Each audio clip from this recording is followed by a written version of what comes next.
بسم اللہ الرحمن الرحیم الرحمن علم القرآن خلق الانسان علمہ البیان۔ رحمان، اور یہ اللہ کا وہ نام ہے جو رحمت کے مادے سے، لیکن خاص شان اس کی یہ ہے کہ جس میں ایک طوفانی کیفیت ہے اللہ کی رحمت، ٹھاٹھے مارتے ہوئے سمندر کی طرح۔ غضبان ہم پڑھ چکے ہیں 2 دفعہ، نہایت غضبناک، حضرت موسیٰ کے لیے لفظ آیا غضبان آصفہ۔ تو عرب کہے گا اگر بھوک سے مر رہا ہے انا جوعان، پیاس سے مر رہا ہے انا عطشان، تو رحمان کے وزن پر بہت مبالغہ ہوتا ہے، اور اس میں ایک شان ہوتی ہے جیسے کہ طوفانی شان، طوفان وہ بھی اسی میں ہے۔ الرحمن وہ ہستی کہ جس کی رحمت ٹھاٹھے مارتے سمندر کے مانند ہے۔ علم القرآن، اس نے قرآن سکھایا ہے۔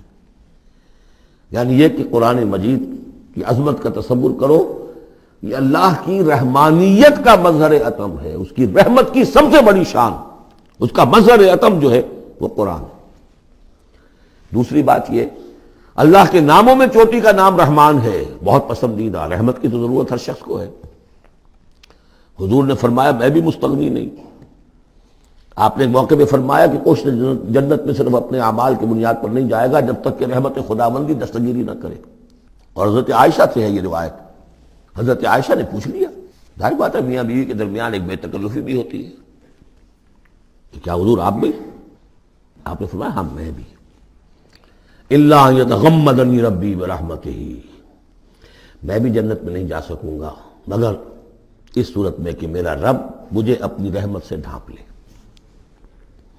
تو رحمان چوٹی کا نام ہے اللہ کے ناموں میں سے، اور جو علم اللہ نے دیا ہے انسان کو اس میں چوٹی کا علم قرآن ہے۔ ایک علم وہ ہے ریویلڈ نالج جس کی چوٹی یہ ہے، ایک علم ہے ایکوائرڈ نالج، رفتہ رفتہ انسان جا رہا ہے، لیکن سب سے اونچا علم، سب سے بڑا علم خلق الانسان، اسی نے انسان کو بنایا، اور اس کی کریشن کا کلائمیکس انسان ہے، تخلیق کی معراج انسان ہے۔ خلقتہ بیدی، اپنے دونوں ہاتھوں سے بنایا ہے، جس میں عالم امر اور عالم خلق جمع ہو گئے۔ اس سے آگے علمہ البیان، جو صلاحیتیں انسان کو دی ہیں ان میں چوٹی کی صلاحیت جو ہے بیان ہے۔ انسان کو کہا گیا حیوان ناطق، نطق، قوت بیان۔ اور یہ بات ہمیں معلوم ہے کہ یہ جو انسان کا جو برین ہے، ظاہر بات ہے گوریلاز میں بھی ہے، چمپینزیز میں بھی ہے، اور بھی حیوانات کے اندر بھی ہے، گھوڑے کا بھی برین ہے، لیکن یہ برین جیسے جیسے رفتہ رفتہ لوئر اینیمل سے اوپر آپ آ کر دیکھتے ہیں، ہائیسٹ انسان کے اندر آ کر اس کا جو گرے میٹر ہے، وہ جو ہائیسٹ ایوالوڈ فارم ہے، اس میں مختلف ایریاز ہیں۔ یہ ویژن کا ایریا ہے، آنکھ سے جو انفارمیشن جا رہی ہے وہ پھر ڈسائفر ہوتی ہے گرے میٹر کے اس پچھلے حصے کے اندر، ہیئرنگ ایریا ہے۔ لیکن سب سے بڑا رقبہ جو ہے وہ ہے اسپیچ سینٹر، اور اس کے 2 حصے ہیں، دوسرے کی بات سننا اور سمجھنا، پھر اپنی بات کہنا۔ یہ 2 ایسپیکٹس ہیں اس کے۔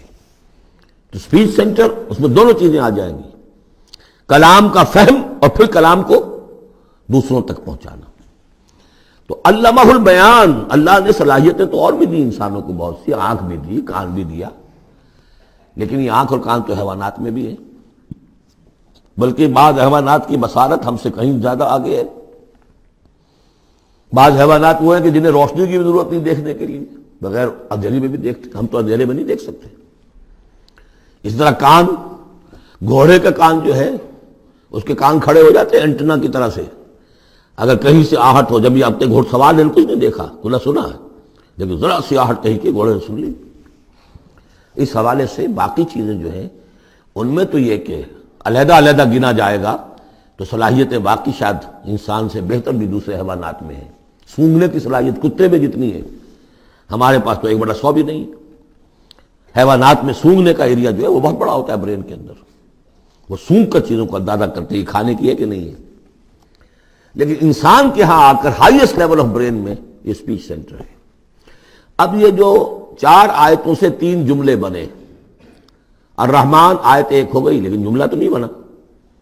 الرحمن مبتدا ہے، علم القرآن خبر ہے، جملہ اب بنا، تو جملے 3 ہوئے، الرحمن علم القرآن خلق الانسان علمہ البیان۔ اس کو جو ریشو پروپورشن کا قاعدہ ہوتا تھا نسبت و تناسب کا حساب میں ارتھمیٹک میں 3 ویلیوز دی گئی ہیں، چوتھی تلاش کرو۔ چوتھی ویلیو اس میں کیا ہے جو مضمر ہے، چھپی ہوئی ہے؟ انسان کو جو بہترین صلاحیت اللہ نے دی ہے قوت بیان، اس کا مصرف بھی ہونا چاہیے بہترین۔ اس کا بہترین مصرف یہ ہے کہ قرآن سمجھو اور سمجھاؤ، قرآن پڑھو اور پڑھاؤ۔ جیسے کہاوت ہے کہ توپ اس لیے نہیں بنتی کہ اس سے مکھیاں ماری جائے، اسی طرح اتنی بڑی صلاحیت جو تمہیں اللہ نے دی ہے، اسی صلاحیت کو وکلاء استعمال کرتے ہو، جو اچھا آرگو کر سکے اس کی فیس بڑھتی چلی جاتی۔ ڈیماگوگ کوئی لیڈر ہے، بڑی اچھی تقریر کر سکتا ہے، وہ مرنے مارنے پر جو ہے مجمع کو آمادہ کر دے گا، لوگوں کو آمادہ کر دے گا، وہ اپنی گردنیں کٹوا دیں گے، لیڈر بن جائے گا۔ تو یہ صلاحیت جو ہے اس لیے نہیں ہے کہ تو دنیا میں لیڈریاں اپنی بناؤ اس کے ذریعے سے۔ اس کا مصرف کیا ہے؟ قرآن سمجھو اور سمجھاؤ۔ یہ ہے بیان، اللہ کا بیان۔ اس بیان کو سمجھنا، پہلے تو اسپیچ سینٹر کا وہ حصہ جو ہے اس کو سمجھے، اور پھر اسپیچ سینٹر کا جو دوسرا جو حصہ ہے وہ اس کو بیان کرے۔ چنانچہ اس کو کھول کر بیان کر دیا محمد رسول اللہ صلی اللہ علیہ وسلم نے۔ حدیث ہے آپ کی جس کے راوی ہیں عثمان ابن عفان۔ دیکھیے نام کے اندر بھی وہ قافیہ مل رہا ہے، الرحمن علم القرآن خلق الانسان علمہ البیان عن عثمان ابن عفان۔ اب عفان کے بیٹے عثمان نے روایت کیا، حضور نے فرمایا خیرکم من تعلم القرآن وعلمہ، اور خیر یہاں پر سپرلیٹو کے سنس میں آ رہا ہے، تم میں بہترین لوگ وہ ہیں جو قرآن سیکھیں اور سکھائیں۔ اب سورہ قمر کے فوراً بعد یہ وَلَقَدْ يَسَّرْنَا الْقُرْآنَ لِلذِّكْرِ فَهَلْ مِن مُدَّكِرٍ الرحمن علم القرآن خلق الانسان علمہ البیان الشمس والقمر بحسبان۔ یہ سورج اور چاند سب ایک حساب کے ساتھ ہیں، ان کی گردش حساب کے ساتھ ہے، اسی حساب سے دن بن رہے ہیں، راتیں بن رہی ہیں، ہفتے اور سال اور مہینے بن رہے ہیں۔ والنجم والشجر یسجدان، نجم جو ہے تو ستارے، سورج اور چاند کے مناسبت سے تو اس کے لیے ستارے کی مفہوم ہے، لیکن نجم جو عربی زبان میں جھاڑیوں کو بھی کہتے ہیں جو زمین میں ہوتی ہیں، کیونکہ یہ ستارے بھی زمین میں اتنے نظر آتے ہیں جیسے کہ جھاڑیاں ہوں۔ والنجم والشجر یسجدان، شجر کے حوالے سے ترجمہ کرتے ہیں تو وہ جھاڑیاں، یہ بھی سجدہ کرتے ہیں، اللہ کے سامنے سربسجود ہوتے ہیں، ان کے سائے، جیسا کہ کئی دفعہ آ چکا ہے۔ والسماء رفعها ووضع الميزان، اور آسمان کو اس نے بلند کیا اور اس میں رکھے ترازو۔ یہاں اس سے مراد وہ ترازو نہیں ہے جو کہ تولتی ہے دنیا کے اندر، اس میں بیلنس ہے، کاسمک بیلنس۔ آسمان اور زمین کے اندر، آسمان میں جتنے اجرام سماویہ ہیں، ان کو جو چیز تھامے ہوئے ہے، قائم رکھے ہوئے ہے، وہ ایک بیلنس ہے۔ جو کشش ثقل ہے، ان کی مختلف، یہ سب ایک دوسرے کو کھینچ رہے ہیں، اور ادھر ادھر سے دونوں طرف سے جو کھینچ ہے وہ ہر کرے کو اپنی جگہ پر رکھے ہوئے ہیں۔ یہ بیلنس جب ذرا سا گڑبڑ ہوگا اور یہ کرے آپس میں ٹکرا جائیں گے، فاصلے ہی کہیں تو ہوتا ہے conversely proportional to the distance, لہذا وہ جو گریویٹیشنل فورس ہے، اگر ایک طرف سے ذرا فاصلہ کم ہو گیا، اس کا مطلب دوسری طرف بڑھ گیا، تلپٹ ہو جائے گا۔ تو یہ کاسمک بیلنس ہے۔ وَالسَّمَاءَ رَفَعَهَا وَوَضَعَ الْمِيزَانَ أَلَّا تَطْغَوْا فِي الْمِيزَانِ، دیکھو اس میزان میں، اس توازن میں، یہ جو بیلنس ہے یہاں کا، اس میں کوئی کمی بیشی نہ کرو، بد زیادتی کرو۔ وَأَقِيمُوا الْوَزْنَ بِالْقِسْطِ وَلَا تُخْسِرُوا الْمِيزَانَ، اور قائم رکھو وزن کو قسط کے ساتھ، عدل کے ساتھ، اور اس کے اندر کہیں کوئی کمی نہ کرو، نہ تطغوا نہ تخسروا، نہ کمی نہ زیادتی۔ کہیں فاصلہ بڑھ جائے گا تب بھی خرابی، کہیں فاصلہ کم ہو جائے گا تب بھی خرابی۔ وَالْأَرْضَ وَضَعَهَا لِلْأَنَامِ، الفاظ کی مناسبت سے بعض لوگوں نے سمجھا کہ ترازو ہی مراد ہے، تو ٹھیک ہے، اس میں کوئی حرج نہیں ہے اگر مراد لی جائے، لیکن ترتیب دیکھیے جس طرح یہ آ رہا ہے، الشمس والقمر بحسبان۔ اب اس کے حوالے سے یہ گویا کہ کاسموس کی بات ہو رہی ہے، اس کاسموس کی بات کے بعد نیچے اتر کے وَالْأَرْضَ وَضَعَهَا لِلْأَنَامِ، تدریجاً نیچے آ رہے ہیں، اور زمین کو ہم نے بنا دیا، رکھ دیا لوگوں کے لیے، پست کر دیا، ان کے قدموں میں بچھا دیا اپنی مخلوقات کے لیے۔ اور مخلوقات میں انسان بھی ہیں، جنات بھی ہیں۔ فیہا فاکہۃ، اس میں میوے ہیں، والنخل، اور کھجوریں ہیں، ذات الاکمام، جن پر کے غلاف چڑھے ہوتے ہیں، والحب ذو العصف، اور اناج ہے جس کے ساتھ بھس بھی ہوتا ہے، والریحان، اس کے دو ترجمے ہیں، ایک تو یہ کہ اور خوشبودار پھول بھی ہیں، یا یہ کہ اور دوسری غذائیں بھی ہیں۔ فَبِأَيِّ آلَاءِ رَبِّكُمَا تُكَذِّبَانِ، عام طور پر جو ترجمہ ہے اس میں آلاء کا ترجمہ کیا گیا ہے نعمتیں، لیکن اصل میں یہاں نعمت، قدرت، ان دونوں کو جمع کیجیے۔ کہیں وہ نعمت کا تذکرہ ہے، کہیں اللہ کی قدرت کا ذکر ہے، اس کی قدرت کی نشانیاں ہیں۔ فَبِأَيِّ آلَاءِ رَبِّكُمَا تُكَذِّبَانِ، تو تم اپنے رب کی کون کون سی نعمتوں اور قدرتوں کا انکار کرو گے۔ تکذبان صیغہ ہے تثنیہ کا، دونوں سے خطاب ہو رہا ہے، انسانوں سے اور جنوں سے، اور یہ بات آگے چل کر واضح ہو جائے گی۔ خلق الانسان من صلصال کالفخار، ہم نے بنایا انسان کو اس صلصال سے، اس سوکھی ہوئی خشک مٹی سے، وہ گارا سنا ہوا گورا، صلصال من حمئی مسنون، اور جب وہ اتنا سوکھ گیا کہ کھنکنے لگا، کالفخار، جیسے ٹھیکرا ہوتا ہے، اسے بنایا۔ وَخَلَقَ الْجَانَّ مِن مَارِجٍ مِّن نَار، اور جنات کو ہم نے بنایا آگ کی لپٹ سے، جس کو کہ ہم اس سے پہلے پڑھ چکے ہیں سورہ ہجر میں، نار السموم، لو جیسی ہوتی ہے جس کے اندر کی آگ ہوتی ہے۔ تو ایسے ہی وہ جو فلیم ہوتا ہے، شعلہ، اس کا ایک حصہ تو ہے جو نظر آتا ہے، اور ایک حصہ وہ جو نظر نہیں آتا۔ وہ جو اوپر کا حصہ ہے وہ ہے جب سب سے زیادہ ہیٹ ٹیمپریچر ہائیسٹ وہاں ہوتا ہے، وہ ہے مارج من نار۔ فَبِأَيِّ آلَاءِ رَبِّكُمَا تُكَذِّبَانِ، رب المشرقین و رب المغربین، وہ رب ہے مشرقوں کا بھی، دونوں مشرقوں کا اور دونوں مغربوں کا۔ یہ تسنیہ کی جو مناسبت سے یہاں پر مشرقین و مغربین کہا، کہیں مشارق والمغارب ہے، رب المشارق والمغارب، کہیں مشرق و مغرب ہے، اور یہ سب ٹھیک ہے، مشرق و مغرب واحد کی حیثیت سے بھی درست ہے۔ اور مشرقین اور مغربین، اس وقت کا جو مشرق ہے جہاں سورج نکل رہا ہے، اس کے مقابلے میں مغرب ہے جہاں وہ ڈوبے گا، لیکن وہی مغرب وہ مشرق ہے دوسرے، ہمارا جو پیچھے جو حصہ ہے گلوب کا، اس کا مشرق ہے، اور جو ہمارا مشرق ہے وہ اس کا مغرب ہے۔ تو دو مشرق دو مغرب۔ پھر یہ کہ ہر نقطہ جو ہے زمین پر وہ مشرق بھی ہے مغرب بھی ہے، کسی نہ کسی وقت وہاں پر سورج جو ہے طلوع ہو رہا ہے، کبھی وہاں پر غروب ہو رہا ہے، تو مشارق والمغارب۔ لیکن یہاں پر تسنیہ کی مناسبت سے رب المشرقین و رب المغربین، دونوں مشرقوں کا رب مالک اور دونوں مغربوں کا۔ فَبِأَيِّ آلَاءِ رَبِّكُمَا تُكَذِّبَانِ، مَرَجَ الْبَحْرَيْنِ يَلْتَقِيَانِ، اس نے چلا دیے دو دریا جو آپس میں ملے ہوئے بھی ہیں، بینہما برزخ لا یبغیان، لیکن ان کے مابین ایک ایسا پردہ حائل ہے کہ وہ ایک دوسرے میں گھستے نہیں ہیں، داخل نہیں ہوتے، اپنی حد کے اندر رہتے ہیں۔ یہ ہیں گرم روئیں چلتی ہیں ٹھنڈے پانی کے سمندر میں، یا جیسے کہ کابل پر نظر آتا ہے دو دریا چل رہے ہیں، دریائے سندھ کا پانی علیحدہ نظر آ رہا ہے اور دریائے کابل کا علیحدہ نظر آ رہا ہے، اور یہ اٹک پر نظر آتا ہے، اور کافی دور تک پھر یہ علیحدہ علیحدہ چلتے نظر آتے ہیں۔ فَبِأَيِّ آلَاءِ رَبِّكُمَا تُكَذِّبَانِ يَخْرُجُ مِنْهُمَا اللُّؤْلُؤُ وَالْمَرْجَانُ، اور ان دونوں سے نکلتے ہیں موتی بھی اور مونگے بھی۔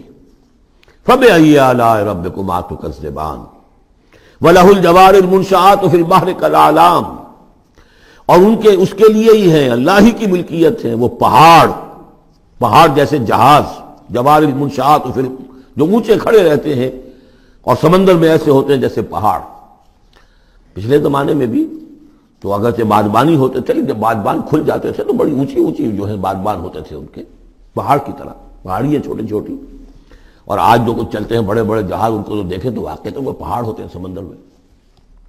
فَبِأَيِّ آلَاءِ رَبِّكُمَا تُكَذِّبَانِ كُلُّ مَنْ عَلَيْهَا فَانٍ، اب یہ جو یہاں آئی ہیں اب تک آیات، اللہ کی صنائی، اللہ کی قدرت نوٹ کریں گے جب ہم سورہ واقعہ پڑھیں گے۔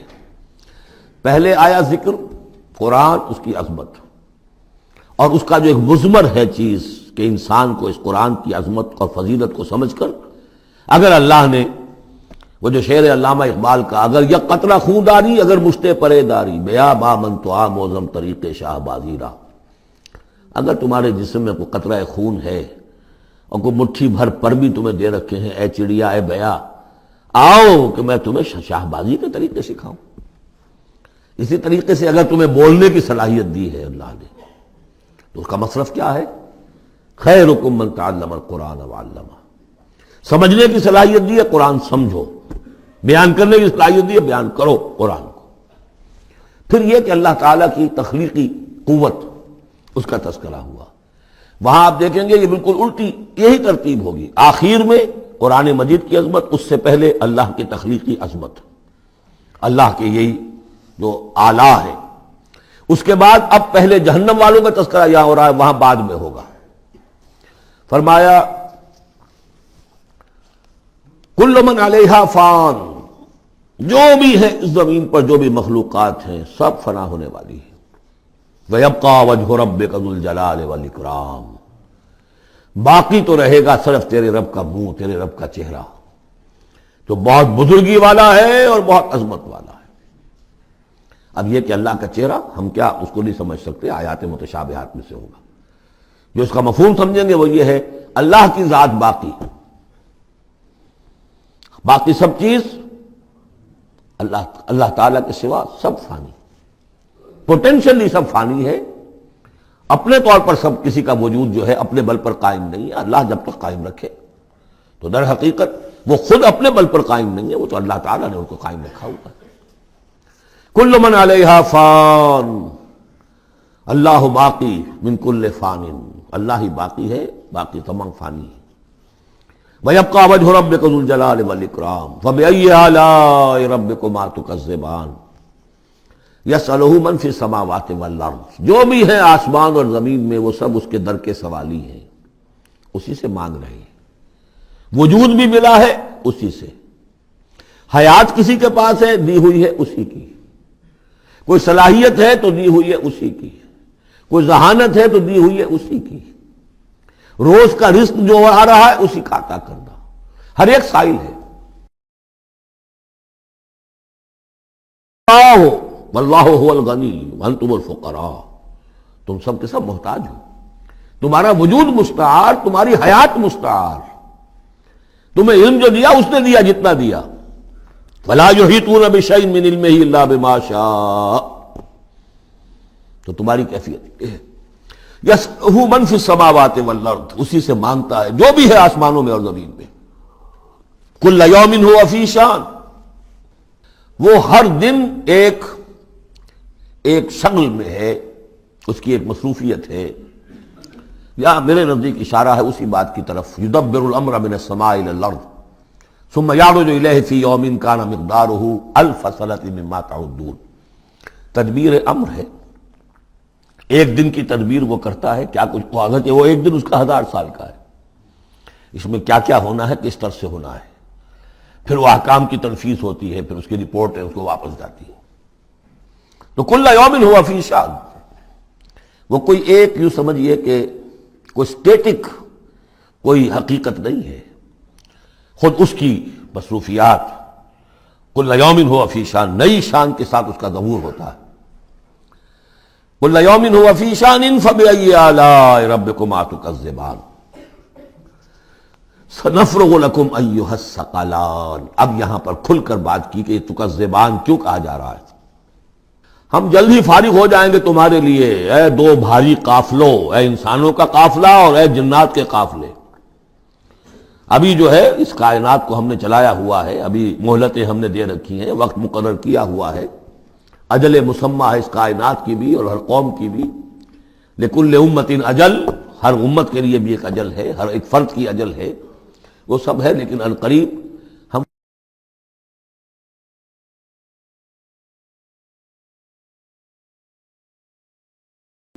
فَبِأَيِّ آلَاءِ رَبِّكُمَا تُكَذِّبَانِ، تو اے جنات اور اے انسانوں کی جماعت، تم اپنے رب کی کن کن نعمتوں کا اور کن کن صنائیوں کا، کن کن قدرتوں کا انکار کرو گے۔ یا معشر الجن والانس ان استطعتم ان تنفذوا من اقطار السماوات والارض فانفذوا لا تنفذون الا بسلطان فبأي آلاء ربكما تكذبان یرسل علیکما شواظ من نار ونحاس فلا تنتصران فبأي آلاء ربكما تكذبان صدق اللہ العظیم۔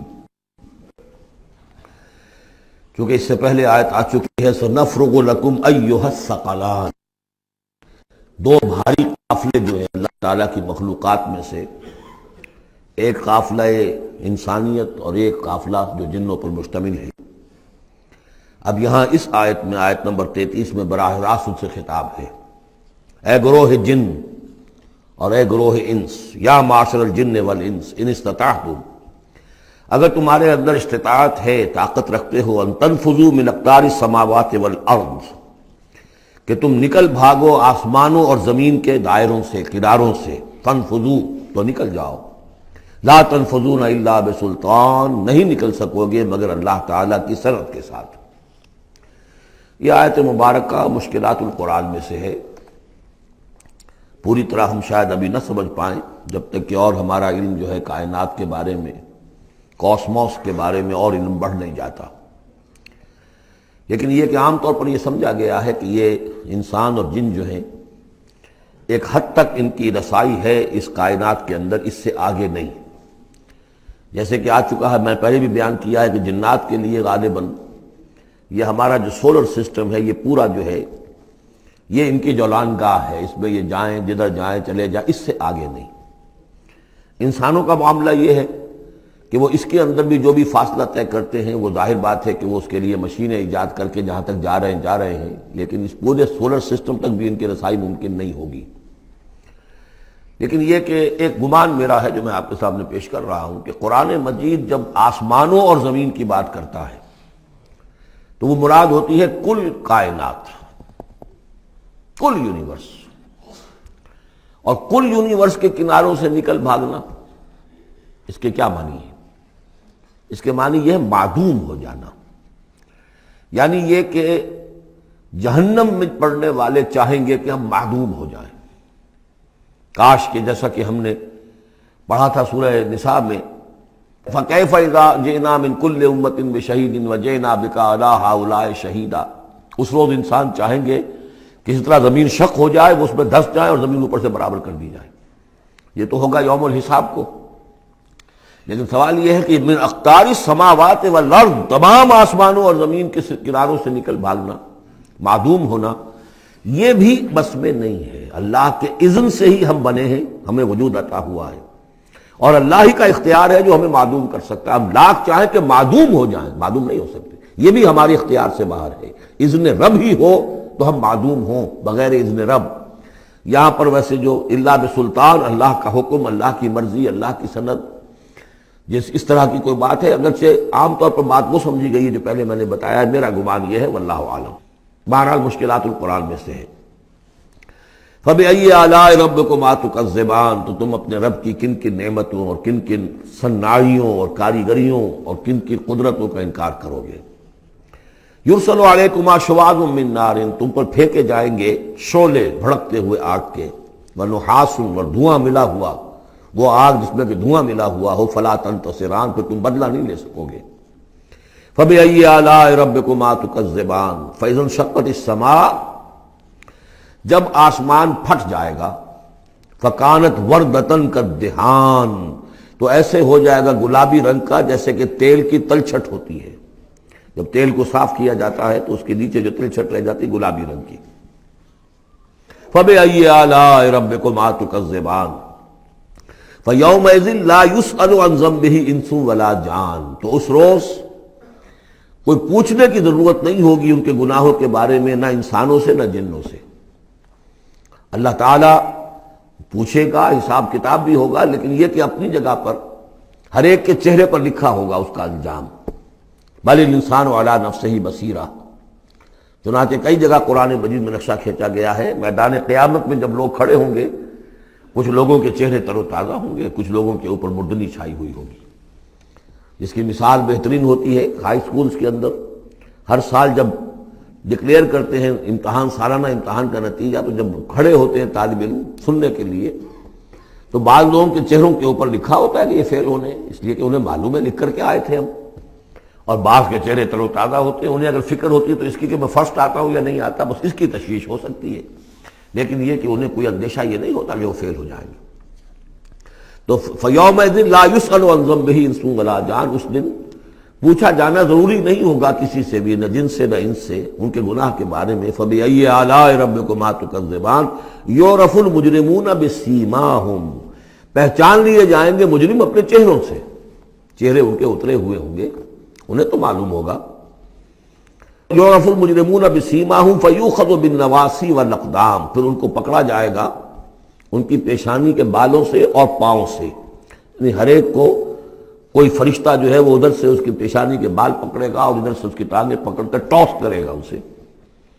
فَبِأَيِّ آلَاءِ رَبِّكُمَا تُكَذِّبَانِ هَٰذِهِ جَهَنَّمُ الَّتِي يُكَذِّبُ بِهَا الْمُجْرِمُونَ، جب پھینکا جائے گا اسے جہنم، یہ ہے وہ جہنم کہ جس کو جھٹلاتے رہے تھے وہ لوگ کہ جو جھٹلانے والے تھے۔ هَٰذِهِ جَهَنَّمُ الَّتِي يُكَذِّبُ بِهَا الْمُجْرِمُونَ، جسے مجرم گناہ گار جھٹلاتے رہے۔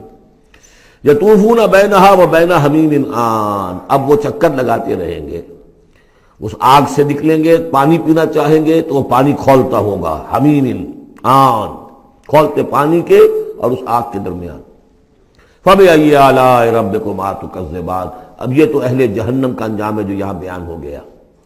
یہاں جنتیوں کے انجام سے پہلے ان کا بیان ہے، سورہ واقعہ میں پہلے جنتیوں کا بیان آئے گا اور پھر اہل جہنم کا بیان آئے گا، ترتیب عکسی۔ وَلِمَنْ خَافَ مَقَامَ رَبِّهِ جَنَّتَانِ، اور جو بھی اپنے رب کے حضور میں کھڑے ہونے سے ڈرتا رہا، لرزا و ترسا رہا، اس کے لیے دو جنتیں ہیں۔ یہ دو جنتیں کیوں کہی گئی؟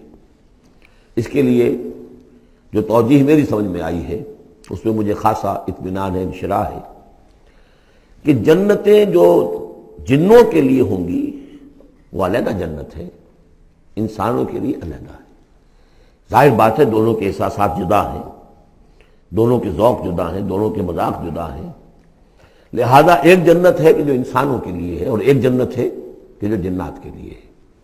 ایک ہی طرح کی چیزیں ان دونوں کے لیے پلیزنٹ اور ان دونوں کے لیے جو ہو سکتی ہیں مسرت اور سرور آمیز، وہ ایک طرح کی نہیں ہو سکتی، ان کے تقاضے مختلف ہوں گے۔ تو لمن خاف، جو ڈرنے والے ہیں ان کے لیے جنتیں فراہم کر دی اللہ نے، وہی تسلیہ کا صیغہ ہے چونکہ یہاں جنوں اور انسانوں سے خطاب ہو رہا ہے مسلسل۔ یہ جو جنتان ہوں گی یہ ابتدائی جنتیں جن کا ذکر یہاں ہو رہا ہے، اس کے بعد دو اور جنتیں ہوں گی، تو جنتیوں کے دو درجے ہیں، ان میں جنات بھی ہوں گے انسان بھی ہوں گے، تو چار ہو گئے۔ کمتر درجے کے جنتی انسان اور جن دو، اور برتر درجے کے جنتی انسان اور جن دو، تو دو اور دو چار۔ تو یہاں پر اس سورہ مبارکہ میں جنتوں کا ذکر ہے۔ پہلے یہ کمتر درجے کے جنتیوں کا ذکر ہو رہا ہے۔ وَلِمَنْ خَافَ مَقَامَ رَبِّهِ جَنَّتَانِ فَبِأَيِّ آلَاءِ رَبِّكُمَا تُكَذِّبَانِ ذَوَاتَا أَفْنَانٍ، اس کی بہت سی شاخیں ہوں گی اس جنت کی۔ فَبِأَيِّ آلَاءِ رَبِّكُمَا تُكَذِّبَانِ فِيهِمَا عَيْنَانِ تَجْرِيَانِ، ان دونوں میں چشمے ہیں۔ اب عینان، ایک ایک جنت میں ایک ایک چشمہ ہے جو بہہ رہا ہے۔ فَبِأَيِّ آلَاءِ رَبِّكُمَا تُكَذِّبَانِ، اپنے رب کی کون کون سی نعمتوں کو جھٹلاؤ گے۔ فِيهِمَا مِن كُلِّ فَاكِهَةٍ زَوْجَانِ، اور ان دونوں میں ہر طرح کے جو میوے ہیں ان کی دو دو قسمیں ہیں، جوڑے ہیں۔ فَبِأَيِّ آلَاءِ رَبِّكُمَا تُكَذِّبَانِ مُتَّكِئِينَ عَلَىٰ فُرُشٍ بَطَائِنُهَا مِن اسْتَبْرَقٍ وَجَنَى الْجَنَّتَيْنِ دَانٍ، اور وہ وہاں تکیہ لگائے ہوں گے، سہارا لگائے ہوں گے ایسے فرشوں پر کہ جن کے استر بنے ہوئے ہوں گے گاڑھے ریشم کے، استر ہوں گے گاڑھے ریشم کے، تو جو ان کا اصل جو اوپر کا حصہ ہوگا وہ کس شے کا ہوگا، گویا کہ وہ تمہارے تصور سے باہر ہے۔ وَجَنَى الْجَنَّتَيْنِ دَانٍ، اور دونوں جو باغ ہیں دونوں جنتوں کے، ان کے جو پھل ہیں میوے وہ جھک رہے ہوں گے، نیچے کو ہوں گے، تاکہ آرام سے جنتی جو ہے جو چاہے حاصل کر لے۔ فَبِأَيِّ آلَاءِ رَبِّكُمَا تُكَذِّبَانِ فِيهِنَّ قَاصِرَاتُ الطَّرْفِ، ان جنتوں میں ہوں گی وہ عورتیں کہ جن کے نگاہیں نیچے جھکی ہوئی ہوں گی۔ عورت کے اندر شرم اور حیا جو ہے اس کا خاص زیور ہے، یہ خود اس کے حسن کا ایک حصہ ہے۔ تو نگاہوں کا نیچا ہونا یہ اصل میں حیا اور شرم کی علامت ہے، نیچے نگاہ والی۔ لم یطمثن انس قبلہم ولا جان، ان کو چھوا نہیں ہوگا اس سے پہلے نہ کسی انسان نے نہ جن نے، ان سے پہلے۔ یعنی ظاہر بات ہے کہ جو جنوں کی جنت ہے اس میں ان کی مناسبت سے ان کے لیے بیویاں ہوں گی، اور جو مردوں کی انسانوں کی جنت ہے ان کے لیے ان کی مناسبت سے ہوں گی، اور وہ جو ہوں گی جو جنت جو جنات کی ہے ان میں جو بھی ان کے لیے ہوں گی ان کی بیویاں انہیں بھی کسی جن نے پہلے چھوا نہیں ہوگا، اور اسی طرح انسانوں کے لیے جو جنت ہوگی اس میں جو ان کو بیویاں دی جائیں گی ان کو کسی انسان نے پہلے نہیں چھوا ہوگا۔ فَبِأَيِّ آلَاءِ رَبِّكُمَا تُكَذِّبَانِ كَأَنَّهُنَّ الْيَاقُوتُ وَالْمَرْجَانُ، وہ جو ہوں گی بیویاں دی جائیں گی ان جنتوں میں وہ ایسے ہوں گی جیسے لال اور مونگے۔ فَبِأَيِّ آلَاءِ رَبِّكُمَا تُكَذِّبَانِ هَلْ جَزَاءُ الْإِحْسَانِ إِلَّا الْإِحْسَانُ، کیا احسان کا، بھلائی کا، نیکی کا بدلہ احسان اور بھلائی کے سوا بھی کچھ ہو سکتا ہے؟ ان لوگوں نے اللہ کے لیے، اللہ کے دین کے لیے، اللہ کے احکام کی پابندی میں جو کچھ بھی انہوں نے محنتیں کی، کوششیں کی، اب ظاہر بات ہے کہ اللہ تعالیٰ کو اس کا بدلہ انہیں دینا ہے انہی صورتوں میں۔ وَمِن دُونِهِمَا جَنَّتَانِ، اور ان سے پرے دو جنتیں اور ہیں۔ اب اس میں مفسرین کے مختلف اقوال ہیں، پہلی جنتیں کن کی ہیں، دوسری جنتیں کن کی ہیں، اس لیے کہ اس کے لیے دو الفاظ جو آئیں گے سورہ واقعہ میں آئیں گے کہ ایک اصحاب الیمین ہے اور ایک مقربون ہے۔ ایک وہ ہے جو آگے اللہ کے بہت ہی مقرب بارگاہ ہو جاتے ہیں، اولئک المقربون، اور ایک وہ ہیں کہ جو داہنے والے ہیں، اور ایک ہے شمال والے۔ تو ایک تو ہے بنیادی، یہ گمراہ تھے، یہ جہنمی، یہ نیک تھے، اور یہ جو ہے جنتی ہیں، لیکن ایک ہے بہت آگے والے، فالسابقون السابقون اولئک المقربون، وہ لوگ جو آگے نکل جانے والے ہیں، وہ جو بلند تر نیکیوں والے ہیں، بلند تر مقامات والے ہیں۔ جیسے کہ سورہ توبہ میں ہم نے پڑھا تھا والسابقون الاولون من المہاجرین والانصار والذین اتبعوہم بإحسان، تو دو درجے ہو گئے تھے۔ تو اس طرح یہاں پر جو میرے نزدیک پہلی جنتوں کا تذکرہ جو ہے وہ در حقیقت ہے جو کم تر جنتی ہیں، اصحاب الیمین، اور اب جو تذکرہ ہو رہا ہے وہ ہے جنت ان کی کہ جو مقربین بارگاہ ہیں، سابقین۔ وَمِن دُونِهِمَا جَنَّتَانِ، اور ان دونوں کو پرے اور دو جنتیں ہوں گی۔ فَبِأَيِّ آلَاءِ رَبِّكُمَا تُكَذِّبَانِ، یہ بھی دو ہوں گی، ایک جنات کے لیے اور ایک انسانوں کے لیے۔ مُدْحَامَّتَانِ، بڑے گہرے سبز رنگ کی جنتیں ہوں گی، سبز کاہی جسے ہمارے ہاں کہا جاتا ہے، گہرا سبز، سیاہی مائل سبز، اتنی گہرا سبز ہو کہ سیاہی مائل ہو جائے۔ یہ میں ابھی عرض کروں گا، اس کی ایک خاص پس منظر ہے۔ فَبِأَيِّ آلَاءِ رَبِّكُمَا تُكَذِّبَانِ فِيهِمَا عَيْنَانِ نَضَّاخَتَانِ، اس میں دو چشمے ہیں ابلتے ہوئے۔ فَبِأَيِّ آلَاءِ رَبِّكُمَا تُكَذِّبَانِ فِيهِمَا فَاكِهَةٌ وَنَخْلٌ وَرُمَّانٌ، اس میں میوے ہیں، کھجوریں ہیں، انار ہیں۔ فَبِأَيِّ آلَاءِ رَبِّكُمَا تُكَذِّبَانِ، یہ یوں سمجھیے کہ ایک تو ہے خالص عربی ذوق، اور عرب کا جو ایک خاص ماحول تھا، اور خاص طور پر عرب کا وہ علاقہ جس میں قرآن نازل ہوا ہے، حجاز، پہاڑی علاقہ ہے، اس میں جب آتے تھے چشمے اور جب بہہ جاتی تھی وادیاں تو ابلتی ہوئی پہاڑی چونکہ چشمے جیسے ہوتے ہیں، پہاڑی نالے، تو ان کے اندر جوش و خروش ہوتا ہے۔ اور دوسرے کہ وہاں پر جو باغات ہوتے تھے، کھجور کے درخت، اور وہاں پر وہ سبزی جو رنگ ہے ان کا وہ سبزی مائل گہرا، اور اسی کے اندر پھر جو چھاؤں ہے، تو جو ان کا تصور ہے ایک عربی ذوق ہے، ایک عجمی ذوق ہے۔ وہ عجمی ذوق ہے جو پہلے بیان ہوا ہے، عربی ذوق ہے جو اب بیان ہو رہا ہے۔ فیہما فاکہۃ ونخل ورمان، اب یہ چیزیں جو ہیں یہ عرب کے اندر کھجوریں ہیں، انار ہے۔ فبأی آلاء ربکما تکذبان فیہن خیرات حسان، اس میں ہوں گی بہت ہی اچھی عورتیں، نہایت خوبصورت۔ فبأی آلاء ربکما تکذبان حور مقصورات فی الخیام، اب یہاں حور کا لفظ آیا، پہلے میں نہیں آیا ہے۔ پہلے میں یہ تو آیا ہے فیہن قاصرات الطرف لم یطمثن انس قبلہم ولا جان، لیکن لفظ حور یہاں آیا ہے۔ اسی کو نوٹ کریں گے کہ سورہ واقعہ میں بھی ایک کے ساتھ حور کا لفظ آئے گا، دوسرے کے ساتھ نہیں۔ حور مقصورات فی الخیام، اب یہ بھی عرب پس منظر ہے، خیموں میں رہنے والے۔ وہ حوریں کہ جو خیموں میں رکی رہنے والی ہوں گی۔ ظاہر بات ہے کہ وہاں پر تو عام طور پر شہر بہت کم تھے، پورے عرب کے اندر، حجاز کے اندر بہت کم، جو عام طور پر جو آبادیاں تھیں وہ خیموں میں رکی رہنے والیاں۔ وقرن فی بیوتکن ولا تبرجن تبرج الجاہلیۃ الاولی، وہ شمع محفل نہیں بنتی بلکہ وہ چراغ خانہ بنتی ہیں۔ حور مقصورات فی الخیام فبأی آلاء ربکما تکذبان لم یطمثن انس قبلہم ولا جان، نہیں انہیں چھوا ہوگا ان سے پہلے نہ کسی انسان نے اور نہ کسی جن نے۔ یہ ان دونوں کے میرے نزدیک علیحدہ علیحدہ، جنات کی جو جنت ہے اس میں جو ان کے لیے عورتیں اور بیویاں فراہم کی جائیں گی انہیں کسی جن نے نہیں چھوا ہوگا ان سے پہلے، اور جو انسانوں کے لیے جنت ہوگی وہاں جو انہیں بیویاں دی جائیں گی اور حوریں دی جائیں گی انہیں کسی انسان نے نہیں چھوا ہوگا۔ فَبِأَيِّ آلَاءِ رَبِّكُمَا تُكَذِّبَانِ مُتَّكِئِينَ عَلَىٰ رَفْرَفٍ خُضْرٍ وَعَبْقَرِيٍّ حِسَانٍ، وہ تکیہ لگائے بیٹھے ہوئے ہوں گے سب مسندوں پر اور بڑے قیمتی اور نفیس بچھونوں پر۔ فَبِأَيِّ آلَاءِ رَبِّكُمَا تُكَذِّبَانِ تَبَارَكَ اسْمُ رَبِّكَ ذِي الْجَلَالِ وَالْإِكْرَامِ، بہت بابرکت ہے نام تیرے رب کا جو بہت ذی الجلال بڑائی والا ہے اور اکرام عظمت والا ہے۔